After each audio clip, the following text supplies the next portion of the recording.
Satisfação em estarmos juntos na casa de Deus para mais um culto ao Senhor, que Ele nos concede, meus queridos, esta oportunidade tão maravilhosa de cultuarmos a este Deus que nós servimos. Estaremos ouvindo Sua palavra nesse momento.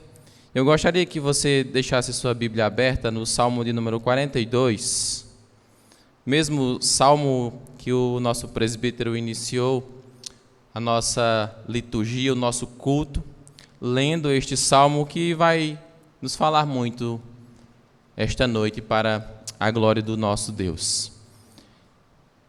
Quando você abrir no Salmo 42, eu peço que você se coloque de pé para a gente ler juntos este Salmo que tem 11 versículos. Salmo de número 42. Como suspira a costa pelas correntes das águas, assim por ti, ó Deus, suspira a minha alma. A minha alma tem sede de Deus, do Deus vivo. Quando irei e me verei perante a face de Deus? As minhas lágrimas têm sido o meu alimento de dia e noite, enquanto me dizem continuamente: o teu Deus, onde estás? Lembro-me destas coisas, e dentro de mim se me derramam a alma, de como passava eu com a multidão de povo e os guiava em procissão à casa de Deus entre os gritos de alegria e louvor, multidão em festa. Por que estás abatida, ó minha alma? Por que te perturbas dentro de mim? Espera em Deus, pois ainda o louvarei, a Ele o meu auxílio e Deus meu. Sinto abatida dentro de mim a minha alma. Lembro-me, portanto, de ti, nas terras do Jordão, e no monte Hermon, e no outeiro de Mizar. Um abismo chama outro abismo ao fragor das tuas catatupas. Todas as tuas ondas e vagas passam sobre mim. Contudo, o Senhor, durante o dia, me concede a sua misericórdia, e à noite comigo está o seu cântico, uma oração ao Deus da minha vida. Digo a Deus, minha rocha: por que te olvidaste de mim?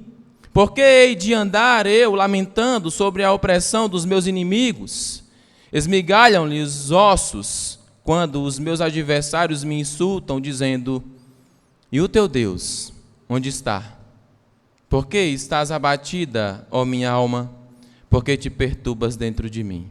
Espera em Deus, pois ainda o louvarei, a Ele o meu auxílio e Deus meu. Querido Deus, nós louvamos o Teu santo nome, nosso Pai. Agradecemos pela imensa graça que o Senhor nos dá, de nesta noite, Senhor, nos reunirmos no Teu nome para cultuar-Te, render louvor, e estarmos ouvindo, Deus, a Tua palavra neste momento, que nos instrui, que nos ensina, que acalenta os nossos corações, ó Deus. Portanto, eu Te rendo graças, porque o Senhor nos tem feito muito bem. Obrigado, Deus, pela noite, obrigado pelo culto que estamos prestando ao Senhor, e louvado sejas pela palavra que será pregada, em nome de Jesus. Amém e amém. Podeis assentar, meus irmãos? A série de estudos, de mensagens, de sermões que nós estamos iniciando hoje, tem por nome Canções da Alma. Porque, meus amados irmãos, muitas vezes a forma como a nossa alma ela se encontra é quase que uma canção a Deus, canções muito diferentes dependendo das circunstâncias de nossa vida.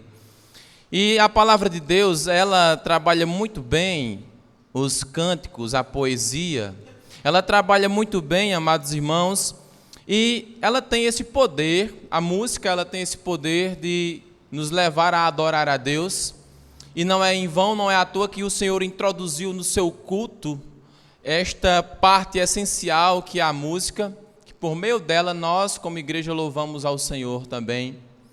E muitas vezes nós expressamos sentimentos, atitudes, emoções por meio das canções. Muitas vezes canções que são compostas como foram pelo salmista Davi e tantos outros, expressam a forma como o seu coração se encontrava diante do Senhor. Então, canções que Davi ali de fato tirou do fundo da sua alma, diante do que ele estava passando, naquele momento. E nós, ainda assim, ainda em vida aqui, meus amados irmãos, seguimos desta mesma maneira. A forma como nossos lábios entoam cânticos a Deus de forma visível, nem muitas vezes, nem sempre é da forma como a nossa alma está expressando as mesmas palavras que os nossos lábios proferem a Deus. E aí, queridos, o nosso propósito nesta nova série de mensagens é estarmos olhando para a nossa alma, se ela está espiritualmente saudável ou não. Se falta alguma coisa, amados, ainda na nossa alma, o que tem nos levado a sofrer, quais os motivos, as circunstâncias. Porque, amados, uma alma que ela continua temendo a Deus, ela vai louvá-lo, independente das circunstâncias.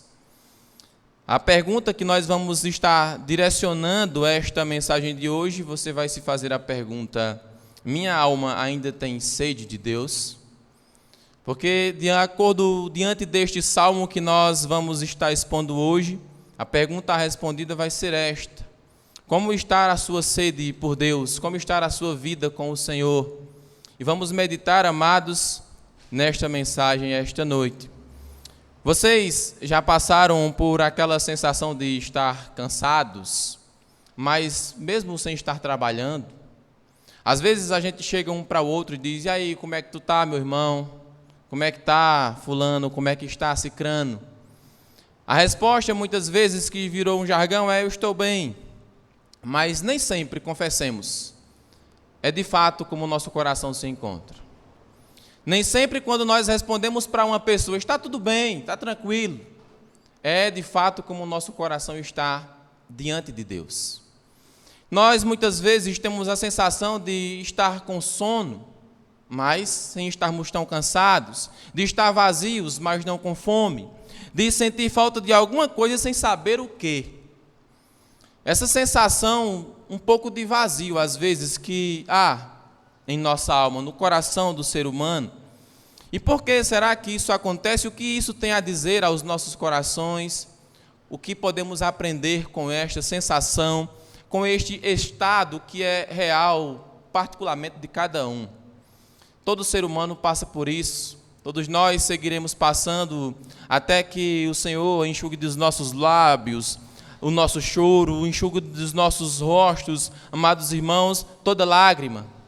Talvez alguém aqui esteja assim hoje, não tenha trabalhado e está cansado.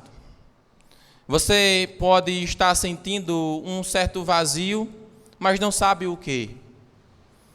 Fez tudo o que devia, você trabalhou, você cuidou da casa, você, querido irmão, esteve cumprindo suas obrigações, mas dentro de você pode ser que uma espécie de um sentimento possa estar desabrochando e lhe tornando como se fosse um deserto. A sensação de que, de fato, falta alguma coisa. Algo que está distante, mas que deveria estar perto. Muitas vezes é um paradoxo a nossos sentimentos, a nossa mente, as coisas que acontecem conosco no dia a dia. E muitas vezes, amados irmãos, nós não partilhamos a real situação, os reais sentimentos de como nós estamos uns com os outros, nem mesmo com o nosso cônjuge em nossas casas.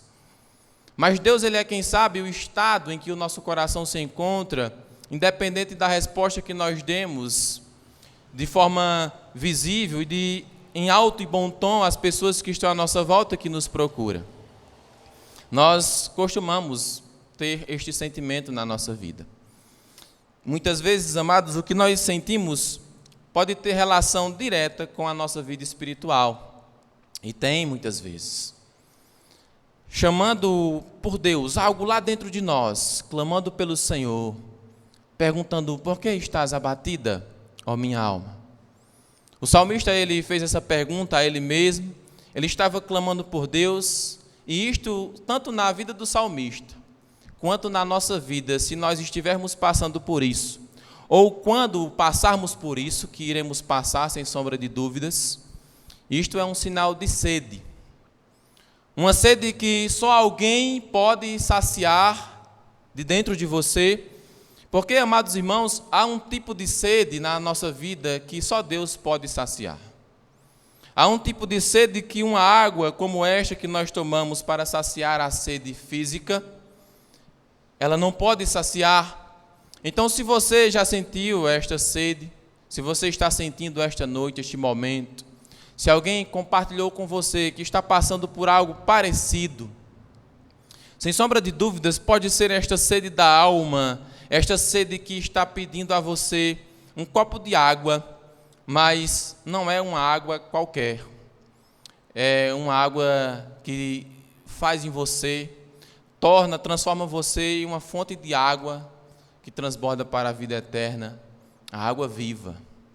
A água viva que se chama o Senhor Jesus Cristo.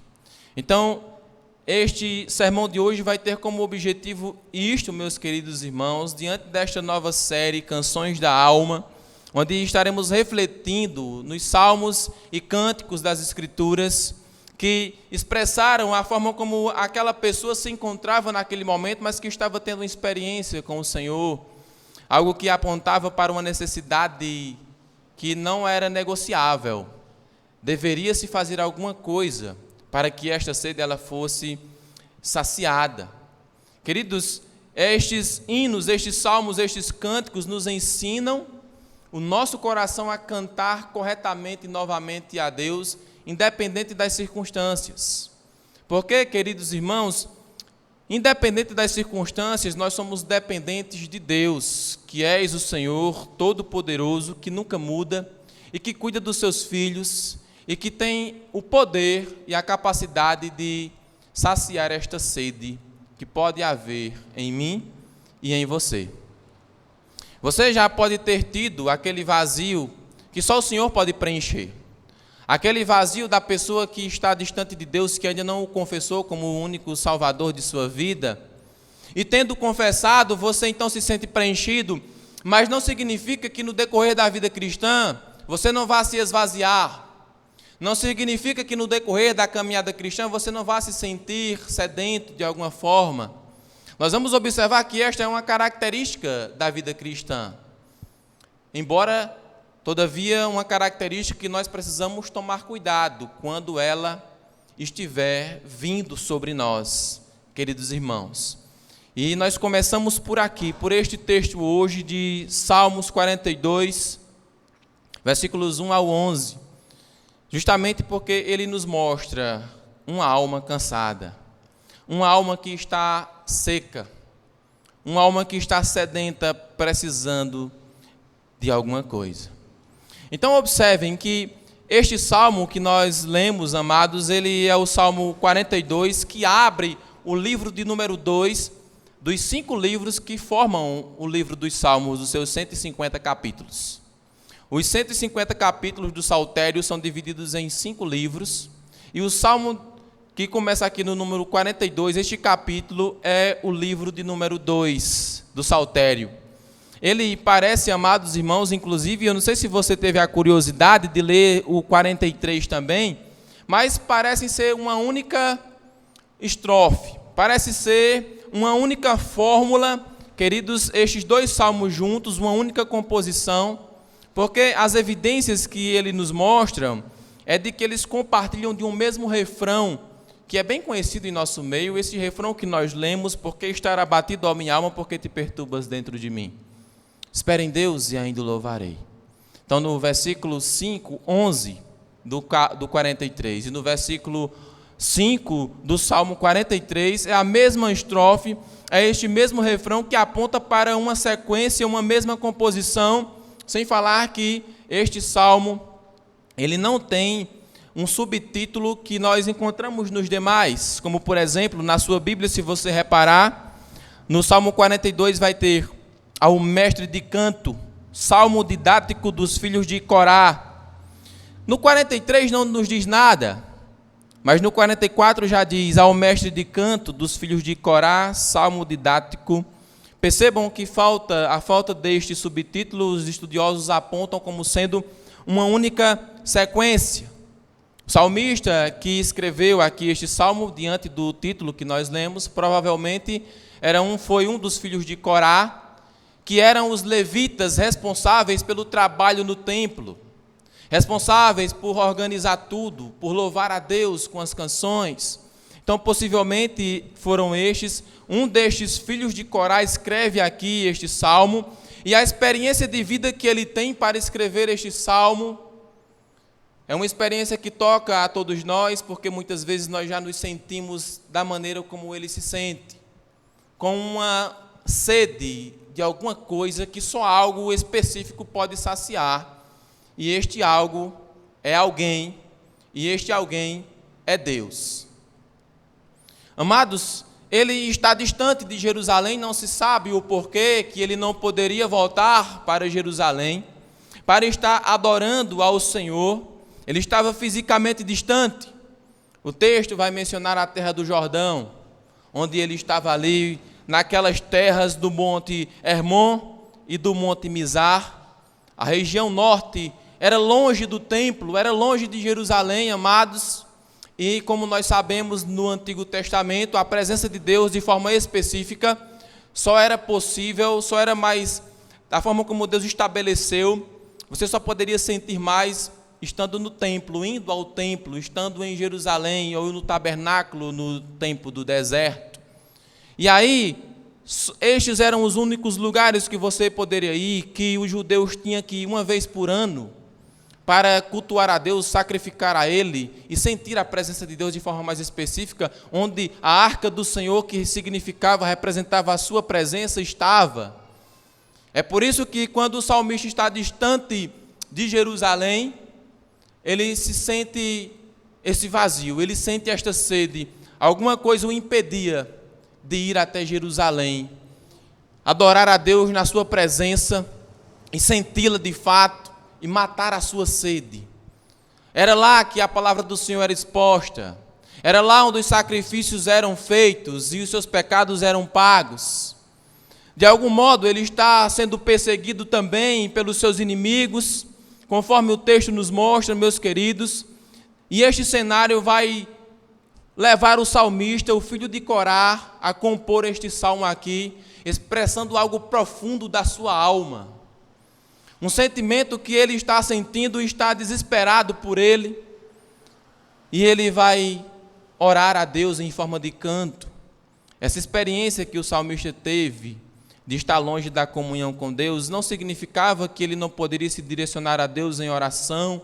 Poderia, mas a fórmula mais específica era indo até o templo, indo até Jerusalém, para ali sentir a presença do Senhor. Você já imaginou se você atualmente só pudesse sentir a presença de Deus se viesse ao culto aqui, no templo?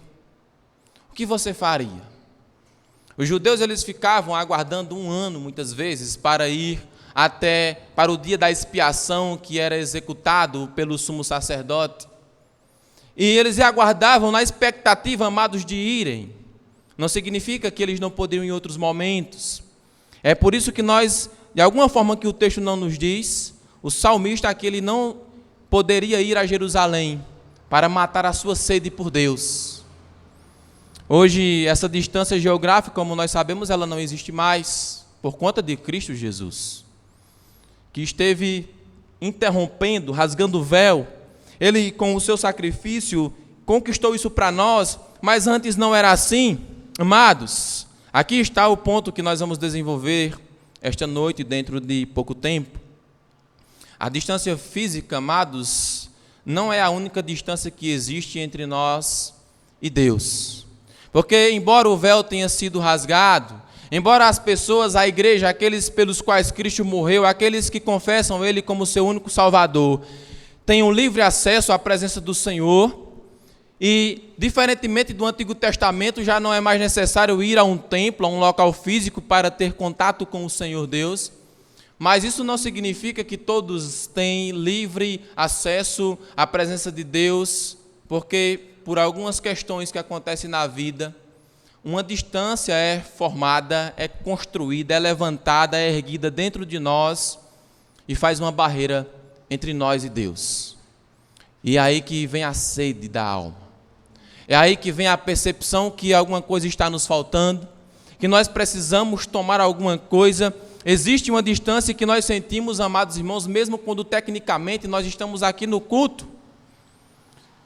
não significa que cada um de nós, por estarmos aqui, estamos perto de Deus. Não significa dizer que todos nós que estamos aqui estamos de bem com Deus. Alguns que estão aqui, nós podemos estar, possivelmente, podemos nos encontrar sedentos por Deus, por alguma circunstância que aconteceu em sua vida. E a mensagem de hoje é tanto para nos resguardar destes momentos quando vierem, como também para nos dar uma resposta se eu estou me sentindo assim hoje. O que eu devo fazer? O que isso diz ao meu respeito? Quando nós oramos, muitas vezes nós estamos sem vontade. Você já se sentiu assim? Orar mesmo sem vontade, ou nem mesmo orar, não ter mais aquele desejo, aquele sentimento de sentir prazer em se ajoelhar, em entrar no teu quarto, em colocar-se diante de Deus, com um sorriso no rosto ou com um choro no rosto. E se colocar diante do Senhor, muitas vezes a gente chega um momento que nem assim nós nos encontramos mais, mas ainda estamos dispostos a orar, mas nos ajoelhamos ou nos sentamos e ainda em silêncio, não sai nada. Muitas vezes nós não temos mais desejo em ler as Sagradas Escrituras, ou lemos elas como só que por ler mesmo, para cumprir uma meta ali diária.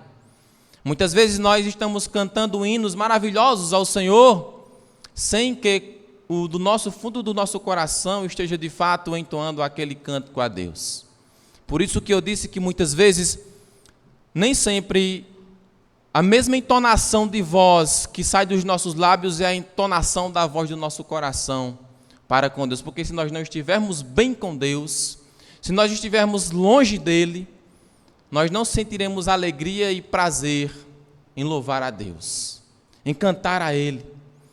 O Salmo 42 fala justamente com quem está fisicamente longe do templo, mas também fala, amados, com quem está espiritualmente longe de Deus, frio espiritualmente, está mesmo estando dentro do templo, mesmo estando cultuando o Senhor toda semana, mesmo você abrindo sua Bíblia no decorrer da semana todo dia, mas nem sempre com aquele prazer, com aquela vontade. E um primeiro ponto que nós observamos neste salmo é a alma que reconhece a sua sede. Nós precisamos trabalhar em nossas vidas para que a nossa alma ela reconheça quando estiver sedenta diante de Deus. Percebam que nos versículos de 1 a 4, o salmista ele vai dizer: como suspira a coça pelas correntes das águas, assim por ti, ó Deus, suspira a minha alma. A minha alma tem sede de Deus, do Deus vivo. Quando irei e me verei perante a face do Senhor? As minhas lágrimas têm sido meu alimento dia e noite, enquanto me dizem continuamente: o teu Deus onde está? Lembro-me destas coisas e dentro de mim se derramam a alma de como passava eu com a multidão de povo e os guiava em procissão à casa de Deus, entre gritos de alegria e louvor e multidão em festa. Vem à mente do salmista uma experiência, um momento de vida que ele teve com a congregação de Deus, quando ele, como levita que era, conduzia o povo em louvor até a casa de Deus, para ali sentirem a sua presença. E aí, amados, ele pega aqui a metáfora deste animal, uma corça, um cervo, que quando está com sede, ela corre e sobe os picos das montanhas tão veloz para encontrar água, para saciar a sua sede. E o salmista diz: assim como este animal que está sedento em busca de água, assim estou eu, ó Deus, com esta sede diante de ti. Esta imagem aqui é tão clara, não é, amados, uma sede de quem está com um pouco de calor e está sentindo um pouco de sede e quer um pouco de água que pode saciar. Esta sede que o salmista fala aqui, queridos, é uma exaustão de fato. Não sei se você já passou o dia todo sem beber água e quando cai em si, você diz: meu Deus, eu não tomei água ainda. A boca está igual a língua de papagaio, seca, seca, seca. Mas aquela sede ainda pior. Pessoas que passam dias sem beber água quando acontece algum problema e estão isoladas, conseguem passar 3 dias, digamos, sem tomar água. aquela pessoa ela está vagando no deserto, ou seja, lá onde for, em busca de água. Ela está sedenta, amados. Esta é a linguagem que o salmista usa no original. Ofegante, ela está correndo atrás de algo sem o qual ele simplesmente não sobrevive. Sem esta água, não tem como ter vida. O verbo hebraico por trás daqui da palavra suspira vai descrever esse desejo físico de arquejar. A palavra que significa você estar ofegante atrás de água para saciar a sua sede. Essa não é uma sede tranquila que nós sentimos normalmente no dia a dia. É uma sede desesperadora, amados, de quem precisa encontrar esta água. Era assim que o salmista estava em busca de Deus. Como suspira a costa pelas correntes das águas, assim por ti, ó Deus, suspira a minha água, a minha alma. No deserto nem sempre era fácil encontrar água, e a costa, muitas vezes, este animal tinha que andar léguas, distâncias, farejando água para conseguir encontrar, e quando ela encontrava, já era quase que ofegante. O salmista, ele não está pedindo um alívio das circunstâncias pelas quais ele está passando. Segundo o contexto aqui que nós estamos no Salmo, ele está sendo perseguido por inimigos de Israel. Mas ele não foca nesta perseguição em si. O salmista está preocupado com o que está acontecendo no seu interior. As circunstâncias à sua volta, embora sejam preocupantes, pouco importa para ele. Ele quer matar a sua sede de Deus. Ele deseja ir para a casa do Senhor para saciar a sua sede, meus amados. Ele acaba de pontuar aqui para nós qual é a sua maior busca, a sua maior preocupação. Ele não diz: tira os meus inimigos, Senhor, de perto de mim. Acaba com o meu exílio, me leva de volta para Jerusalém, resolve a minha vida. Ele diz: eu tenho sede de Deus. E o salmista aqui, ele se preocupa mais com a sua condição interna do que com a condição externa. Muitas vezes nós, como igreja, a depender das circunstâncias, passamos a nos preocupar mais com as circunstâncias externas, em vivermos a vida, e o nosso coração está sedento, pedindo água, pedindo Deus. E as circunstâncias adversas de fora tomam todo o nosso tempo, e nós deixamos sempre para depois. Não, amanhã eu vou à igreja. Não, amanhã eu começo a orar. Não, amanhã eu começo a ler a Bíblia. Sou tão jovem, para que eu vou me dedicar ao Senhor agora? Isso é surpreendente, meus amados. O salmista, ele está preocupado com isto.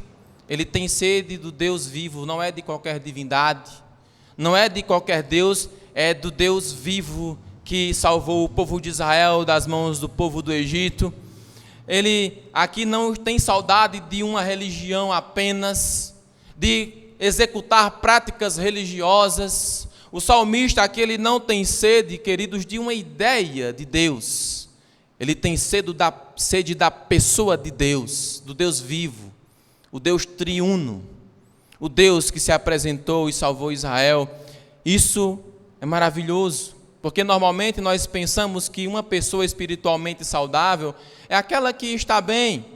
Queridos, o ponto aqui é que se você está sentindo isto, esse tipo de sede, não significa que você pode estar morto espiritualmente. Não significa que você está desviado totalmente. Significa que você tem vida. Porque somente uma pessoa que já foi salva pelo Senhor é que sente sede por Ele. Porque um morto não tem como sentir sede. Uma pessoa morta não tem como, amados irmãos, ter essa percepção que, claro, foi levada ao salmista pelo Espírito Santo, mas aqui isso nos tranquiliza, queridos, porque se eu estou assim, ainda há esperança. O salmista, ele nos ensina outra coisa. O sinal de vida espiritual não é a ausência de sofrimento, é a presença da sede. O sinal a sede que pode vir a nós, que nós podemos sentir esta sede que o salmista sentiu, é também presença de vida espiritual, porque um morto, como eu disse, não sente sede por Deus. Ele é vivificado e diante das circunstâncias da vida ele pode esfriar, mas Deus coloca nele uma sede para que ele o busque novamente. Uma alma morta não sente sede e nem falta de Deus, do que nunca teve. Só uma alma viva sente sede pelo Senhor. E é por isso que o salmista ele chora. Ele diz aqui na linguagem do versículo: as minhas lágrimas têm sido o meu alimento. Já imaginaram uma situação como esta? Um episódio de uma pessoa que chorou tanto, chora dia após dia, que as suas lágrimas são o seu alimento dia e noite. E para piorar, os inimigos do levita usavam justamente esta dor que ele estava sentindo para atacá-lo. Porque no Antigo Oriente eles tinham a ideia de quando a pessoa estava passando por sofrimentos, era porque o seu Deus o abandonou. Então eles diziam, olhavam para o salmista e diziam: e o teu Deus onde está? Eles debochavam do salmista. E o salmista com sede, porque, amados irmãos, eles diziam: onde está o teu Deus? É uma pergunta cruel que abalava a vida do salmista, porque sugere que o sofrimento dele é prova de que Deus o abandonou. Mas nem sempre significa que Deus nos abandonou, porque esta ideia ela era controversa. Quantos de nós já ouvimos essa pergunta de outras pessoas ou da nossa própria mente, nos acusando?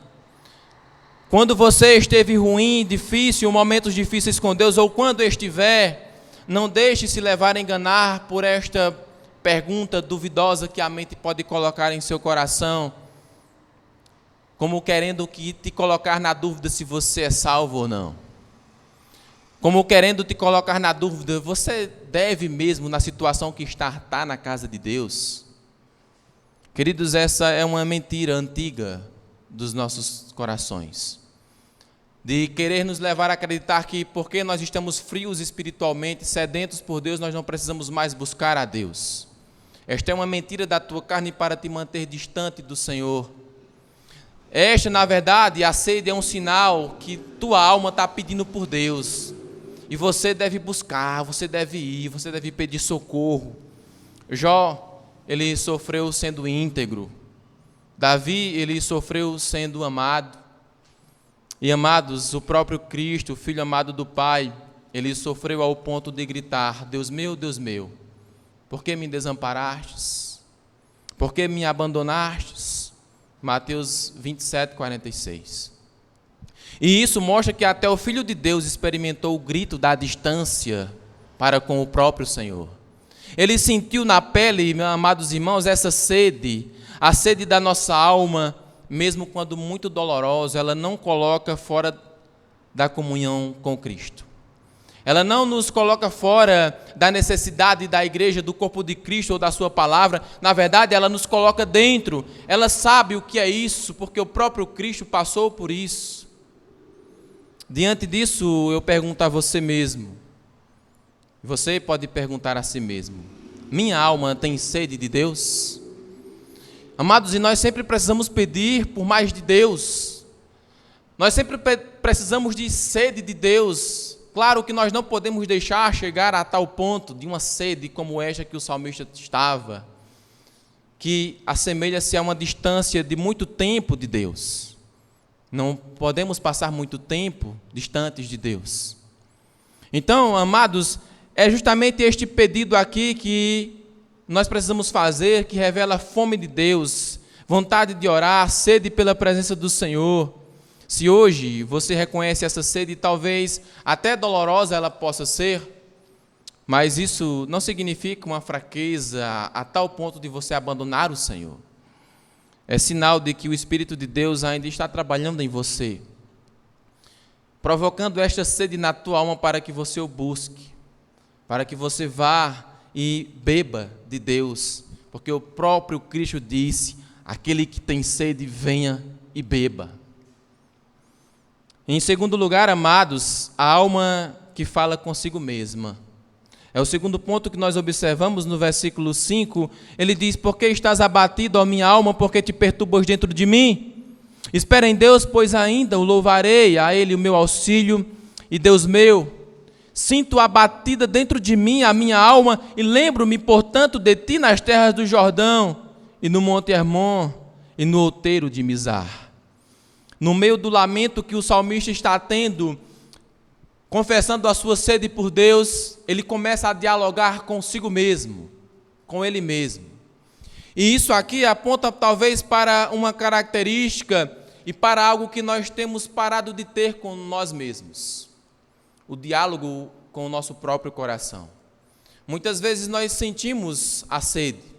Muitas vezes nós sabemos a necessidade que precisamos, mas deixamos com que fique por isso mesmo. Não fazemos como o salmista que provocou a sua própria alma. Por que estás abatida, ó minha alma? Ele conversa consigo mesmo. Amados, no meio deste lamento, o salmista ele para e faz essa pergunta, não a Deus, não aos seus inimigos, mas a si mesmo. Por que estás abatida, ó minha alma? Por que te perturbas dentro de mim? Então, é isso que acontece, é importante. O salmista ele não briga com os seus inimigos, ele não briga com Deus, ele briga com o seu próprio coração. Porque o nosso coração ele tem esta tendência, por conta do pecado, de nos levar a achar que precisamos nos manter distante de Deus.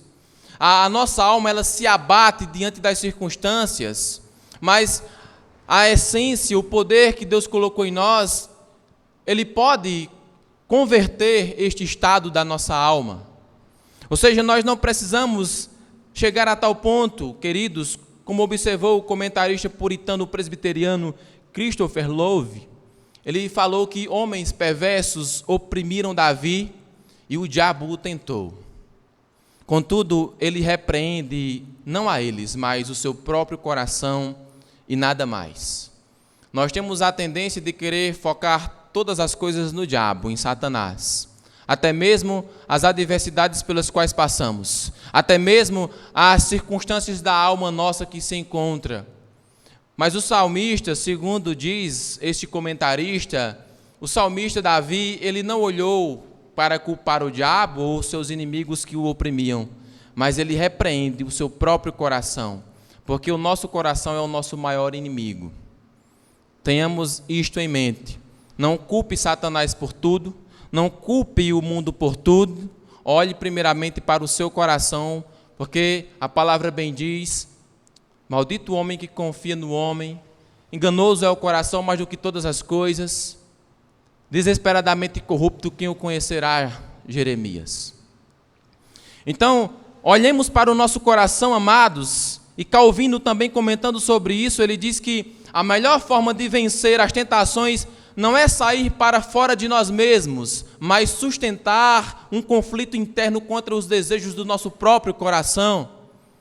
Você precisa dialogar consigo mesmo. Aquela voz dentro de ti que diz, não, tu não precisa ir hoje para a igreja não, menino. Fica em casa.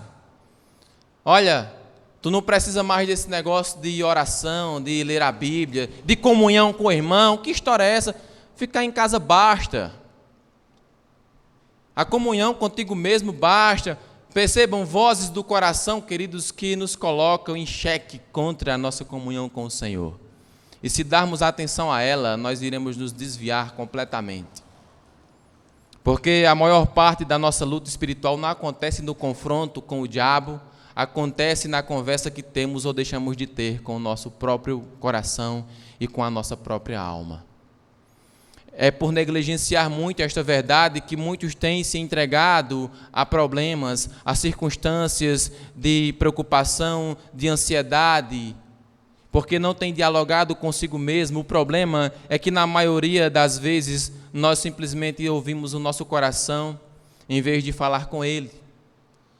Ouvimos os pensamentos de desânimo, de medo, de desespero e os aceitamos como veredito final. Se tu falou, está falado. Mas o salmista ele faz diferente. Ele interrompe o que a sua alma está falando para ele mesmo. Ele diz, olha, aquieta-te, ó alma. Espera em Deus, porque estás abatida. Isso não faz sentido o que tu estás me dizendo. Espera em Deus. Eu vou esperar no Senhor, pois ainda o louvarei. Jeremias, quando ele está dialogando consigo mesmo, diante das circunstâncias adversas lá fora, Ele diz: todavia, eu resolvi trazer à memória aquilo que me traz esperança. E o que me traz esperança é as verdades que o Senhor Deus me diz na sua palavra. É a vida que eu tenho com Ele. Isso nenhum dinheiro paga, tempo nenhum paga, o meu tempo com Deus. O remédio que é aplicado, ele é duplo, porque o mal, ele também é duplo. O salmista, ele pontua duas coisas para nós podermos combater isso: o abatimento e a perturbação. O abatimento, que é o desânimo, e a perturbação, que é a inquietude, um coração agitado. E para o abatimento da nossa alma, para o nosso desânimo, quando estivermos com Ele, Ele nos diz para termos esperança. O salmista diz: espera em Deus. E para o seu coração que está inquieto diante daquelas circunstâncias, ele aplica uma certeza futura: porque eu ainda o louvarei. A igreja, ela pode se desanimar, você pode estar com o coração perturbado, mas uma coisa nunca pode tirar a certeza da igreja, que é que ela irá louvar o Senhor adiante no futuro. Seja num futuro curto ou num futuro distante, porque o Senhor foi quem prometeu a nós que iríamos louvá-lo. Então, justamente para a inquietação, ele aplica uma certeza futura. E para, queridos irmãos, o abatimento, a certeza da esperança. O mundo, ele te oferece otimismos, muitos otimismos. Mas o otimismo do mundo, ele cai por terra, ele vai até determinado ponto, tem uma barreira, ele pode ser abatido com qualquer outra coisa. Agora, querido, a fé em Deus, a fé que o Senhor te deu para confiar nele, esta te sustentará na tua vida cristã, sem sombra de dúvidas. Porque o mundo oferece otimismo, mas o Senhor te oferece uma fé que te dá esperança e certeza de que o melhor está por vir, não o melhor de bens financeiros, dessas coisas e tudo mais, mas o melhor da vida com Deus, de uma eternidade com o Senhor, sem dor, sem choro. A fé diz: mesmo que eu não sinta agora, eu sei em quem tenho crido. Como Jó disse: eu sei que o meu Redentor vive e se levantará. Queridos, nós precisamos aprender a pregar para nós mesmos. Nos nossos momentos de leitura da palavra, de reflexão no dia a dia, nos nossos devocionais, nós precisamos conversar com nós mesmos. A igreja, ela precisa entender que o devocional, a sua vida devocional com Deus, é justamente para isso. É para colocar na mesa os problemas, as adversidades, os questionamentos que a mente te faz, que a mente te coloca, esse abismo que ela te joga. E você, diante da palavra que você leu e da oração que você fez, você dizer: isso não faz sentido o que tu está me dizendo, minha mente. Aí você dá a volta por cima, diante do que a palavra te fala, diante do que ela te diz. Essa é a disciplina espiritual. Não é uma ideia de confissão positiva do neopentecostalismo brasileiro que tem assolado mentes de pessoas com a ideia de que decretos e palavras humanas moldam a realidade material e espiritual. Isso aqui não é confissão positiva, isso aqui é teologia, é disciplina espiritual. Isso aqui é a disciplina de pregar a verdade de Deus para o teu coração. Isso aqui é a disciplina espiritual de quando o seu coração está mentindo para você mesmo, a palavra de Deus vai contra isso e te renova, e te fortalece, e só Ele tem essa capacidade, pelo Espírito que habita em ti. Então, queridos, em último lugar, a alma, ela espera no meio do abismo. Nem sempre nós vamos estar em uma vida tão tranquila, tão calma. Muitas vezes será um abismo. Assim se encontrava a vida do salmista. No versículo 7, ele diz: um abismo chama outro abismo, ao fragor das tuas catatupas ou das tuas cachoeiras, as tuas ondas, elas passam sobre mim. Vejam como o salmista se sente. As mesmas águas que ele deseja ir para matar sua sede espiritual, são as mesmas águas que vêm sobre ele como ondas severas, como cachoeiras fortes, o abatendo. E isso é interessante nessa imagem deste duplo sentido, que essa metáfora é utilizada passagem ela nos mostra de que, amados irmãos, ele pode estar em afogamento pelas mesmas águas que matam a sua sede, porque essa é a experiência real da vida cristã. A mesma providência de Deus que em um momento parece fonte de vida para nós, em outro momento pode parecer uma onda que nos engole. Deus, na sua soberana vontade, Ele permite que circunstâncias adversas venham sobre nós. Mas isso não quer dizer que Ele desistiu de nós, isso não quer dizer que Deus nos odeia, que Ele está nos julgando segundo os ímpios que merecíamos. É justamente o contrário. Vejam, todas as tuas ondas vêm sobre mim, diz o salmista. São as ondas de Deus. O salmista, ele não atribui o seu sofrimento ao acaso. Não é por acaso que eu estou sofrendo, porque na vida do crente até o sofrimento tem propósito de Deus. Na vida daquele que depende do Senhor, nenhuma circunstância é à toa ou em vão. Há muitas coisas a aprendermos diante das circunstâncias. Quem sabe o simples buscará Deus diante da sede que estamos tendo. O salmista, ele não atribui o seu sofrimento ao acaso, nem apenas aos seus inimigos. Ele reconhece, amados, a mão soberana de Deus até no meio do abismo que ele se encontra. Porque até no meio do abismo, no mais profundo poço, nas mais terríveis adversidades ou caos, Deus está ali com os seus. Isso não é aceitação tranquila de uma difícil situação. É uma fé, queridos, que consegue dizer que mesmo diante de difíceis circunstâncias, nós podemos ver a mão de Deus ali cuidando de nós, sem deixar de confiar nele, porque a sua mão mesmo assim é boa. Deus é bom em todo tempo. Em todo tempo Deus é bom. Até nas situações difíceis pelas quais nós passamos. Por isso, o salmista ele consegue dizer no verso seguinte, que coisa bela, ele diz: contudo, o Senhor durante o dia, Ele me concede a sua misericórdia e durante a noite o seu cântico. O salmista, mesmo em meio a essas situações difíceis que ele estava passando, ele conseguia cantar a Deus.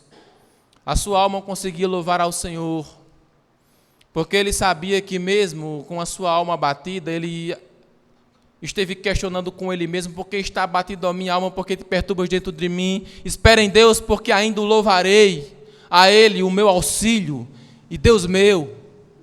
Ele reconheceu quem era o seu auxílio, não era ele mesmo.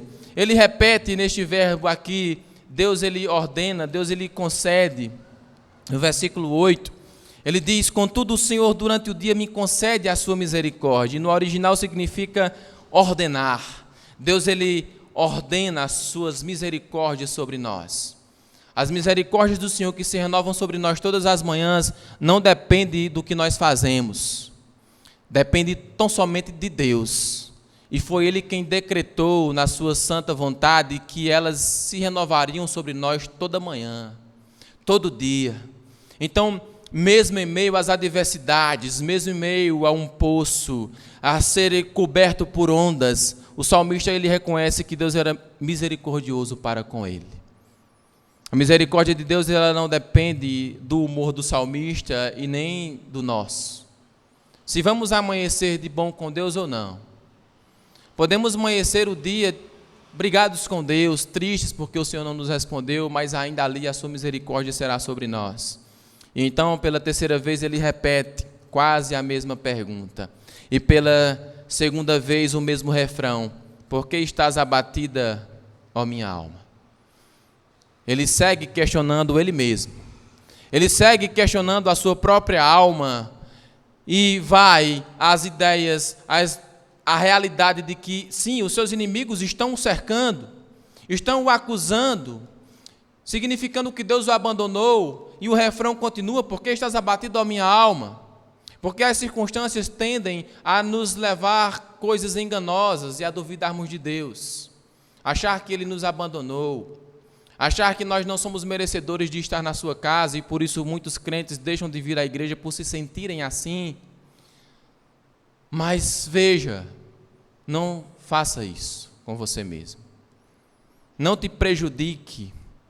Nós nos lembramos, amados irmãos, do Mesmo questionamento que Jonas ele fez a ele mesmo no capítulo 2 de Jonas, versículos de número 3, ele diz: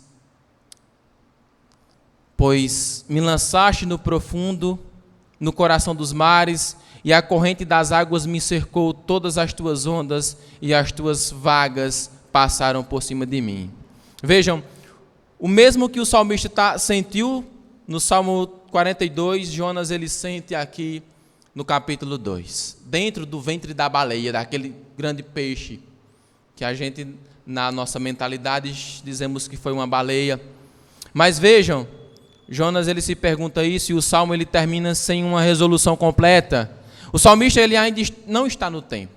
Ele não conseguiu chegar até Jerusalém para matar a sua sede, mas ele segue confiante de que ele vai chegar, de que em algum momento o Senhor vai levar a saciar dele toda a sede.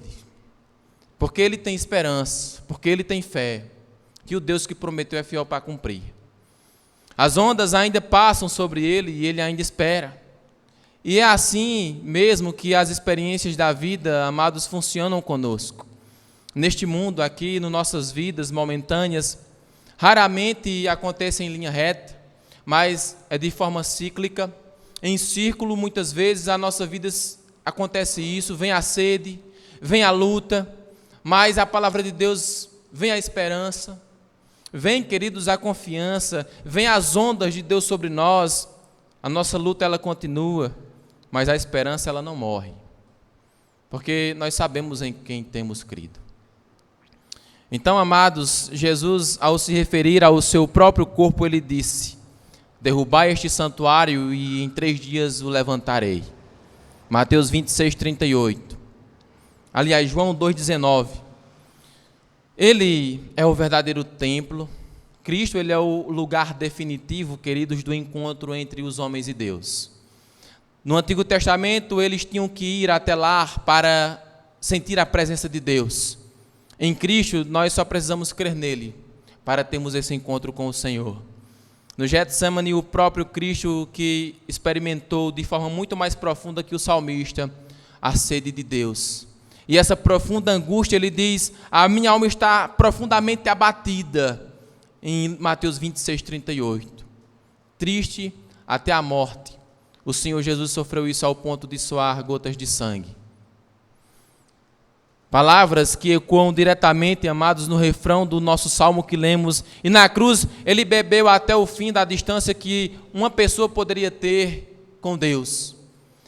Jesus se sentiu completamente abandonado. Por isso, quando você sente a alma sedenta, abatida e perturbada, você não está fora de Cristo. Você não está sentindo algo pelo qual Cristo não passou. Saiba que Cristo ele passou muito maior que você. A sede por Deus. Você está exatamente onde Cristo esteve. A diferença é que ele bebeu até a última gota da distância que poderia ter-se com Deus. Algo que nem eu e nem você teremos mais, graças ao sacrifício dele na cruz do Calvário, que nos fez amigos de Deus. Ele diz em João 4,14: aquele que beber da água que eu lhe der, nunca terá sede, mas a água que eu lhe der se tornará nele uma fonte de água viva, que saltará para a vida eterna. A sede que o salmista sentia, e que talvez eu e você possamos estar sentindo hoje, ou amanhã sentiremos, é a mesma sede que Cristo veio saciar. É a mesma sede, amados irmãos, que ele pode curar, não anulando a espera, mas garantindo que ela tem um fim certo. Pode não acontecer hoje nem amanhã, mas no dia em que Cristo voltar, nunca mais sentiremos uma sede como esta, de estarmos separados de Deus ou distantes dele, porque viveremos por toda a eternidade, uns com os outros, na presença do Senhor, para todo sempre, meus amados irmãos. Amém? Concluindo, queridos, a pergunta que guiou a nossa exposição foi: a minha alma ainda tem sede de Deus? Então, se a resposta for sim, mesmo que seja uma sede cansada, ofegante, quase sem força, agradeça a Ele por isso, porque é Ele te chamando à comunhão com Ele. É Ele te chamando à presença com Ele. Ele diz, lembre-se em João 7,37, se alguém tem sede, venha a mim e beba. Cristo é a fonte que sacia toda a nossa sede. E é por isso que nós, quando buscamos a Ele e vivemos as ordenanças que Ele nos deu para vivermos como igreja, temos a sede saciada.